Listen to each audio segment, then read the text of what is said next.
Olá, seja bem-vinda e bem-vindo a mais uma análise focada. Hoje o material de estudo é bem direto ao ponto, né? Um conjunto de questões sobre segurança de dignitários.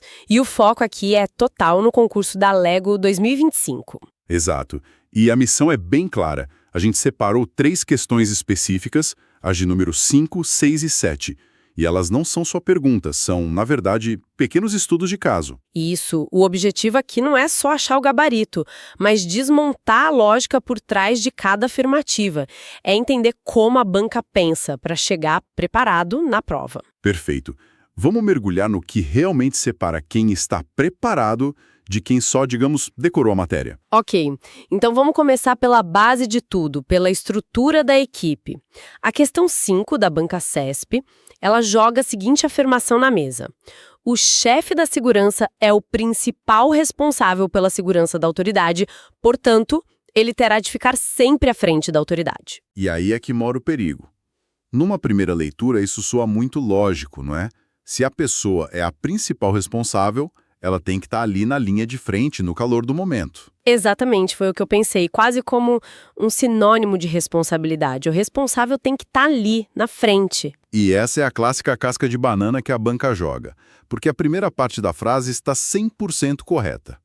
O chefe da segurança é, sim, o principal responsável. Ponto. A responsabilidade final é dele. Ah, entendi. Então a banca usa uma verdade para nos levar a uma conclusão errada sobre a função dele. Exatamente. O nosso material de apoio deixa isso muito claro. Diz que a função da chefia é planejamento, organização, gestão, contatos com outros órgãos. Nenhuma dessas palavras sugere estar colado na autoridade, servindo de escudo humano. Faz sentido. É a diferença entre a responsabilidade estratégica e a execução tática, então. Perfeito. Pense num técnico de futebol. Ele é o principal responsável pelo resultado do time. Mas o lugar dele não é em campo, dando o carrinho. O lugar dele é na lateral, com uma visão ampla, lendo o jogo. Ótima analogia. O chefe de segurança é esse técnico. Ele está gerenciando a partida, não jogando. Isso.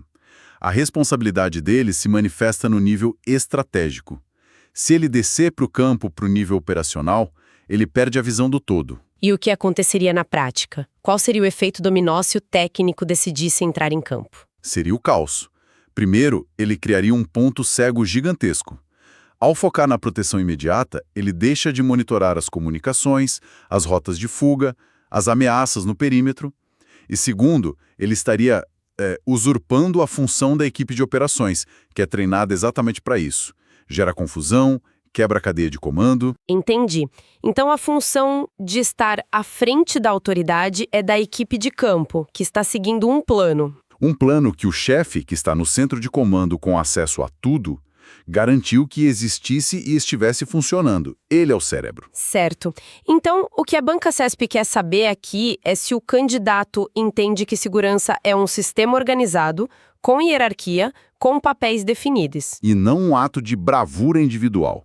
Confundir isso é o erro que eles esperam. Ok, ficou muito claro. Primeira lição: estrutura e papéis. Chefe planeja, equipe executa.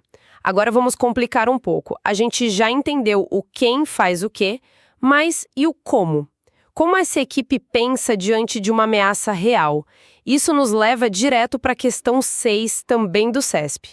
E essa questão é fantástica, porque ela não testa a regra, ela testa a filosofia por trás da ação. O cenário é o seguinte: uma autoridade vai a um evento fechado e a equipe descobre que existe um sério risco de eventual atentado.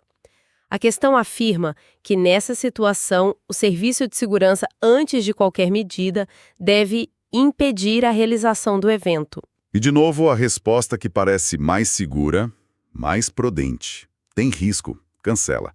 Garante 100% integridade, não é? Pois é, por que isso estaria errado? Parece a decisão mais responsável a se tomar. Estaria errado porque a segurança moderna não é sobre eliminar agendas, é sobre viabilizar agendas com segurança. Cancelar o evento não é uma medida, é uma admissão de fracasso.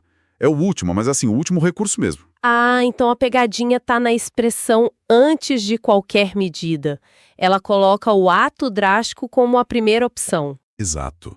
O nosso material comenta isso, né? Diz que A assertiva, de tão bem redigida, parece estar corretinha. Ledo engano. A primeira ação de uma equipe competente nunca é a reação baseada no medo. É a ação proativa, baseada em inteligência. Inteligência. Então, antes de gritar cancelem tudo, a equipe precisa perguntar. Precisa perguntar. O que é esse sério risco? A fonte da informação é confiável? Qual a natureza da ameaça? É uma bomba? Um atirador? O material diz: proceder a uma investigação mais adequada.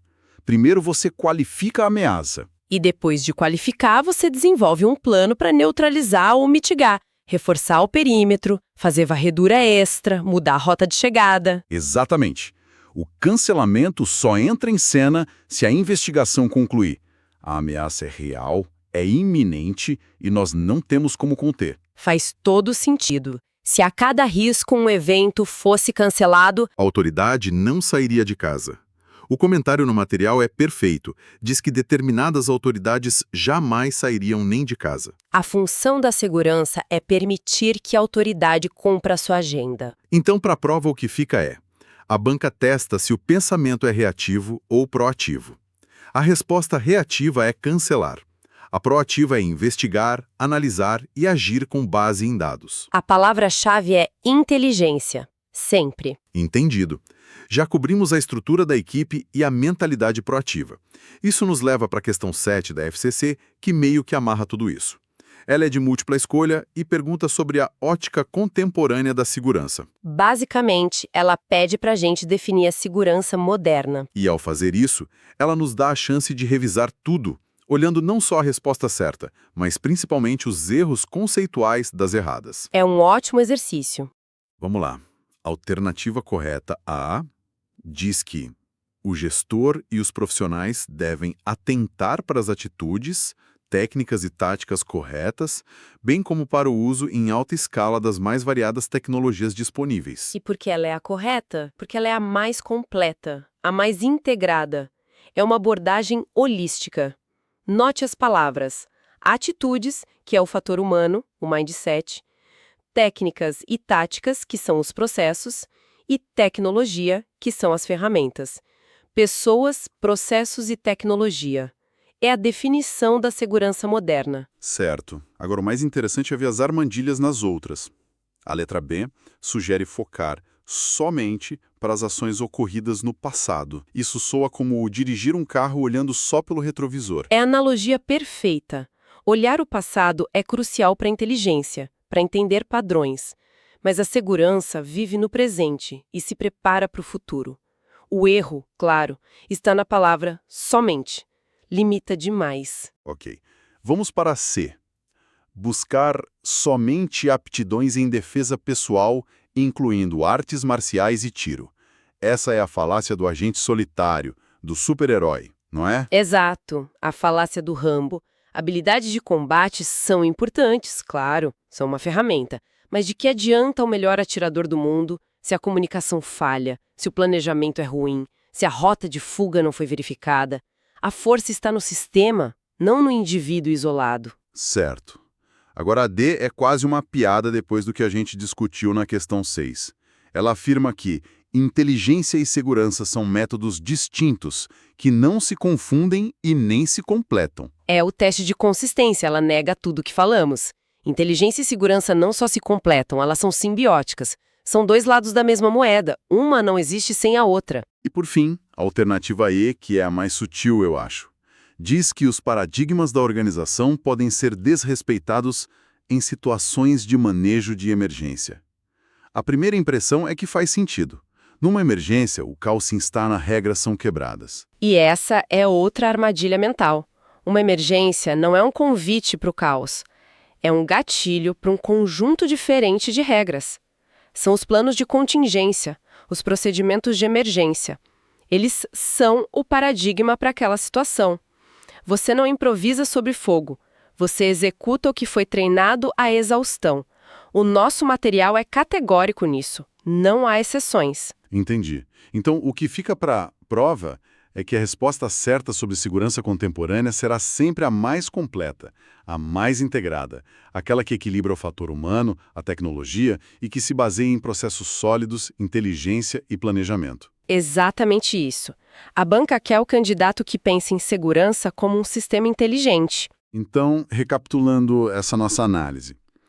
Com a questão 5, a gente aprendeu a diferenciar os papéis estratégicos dos operacionais. Certo, o chefe como técnico. Com a questão 6, a gente viu a importância de priorizar a inteligência e o processo, em vez de reações drásticas e impulsivas. Proatividade acima de tudo. E com a questão 7, a gente definiu a visão moderna e integrada da segurança. Acho que vale a pena deixar uma reflexão final, uma ferramenta mental para o dia da prova.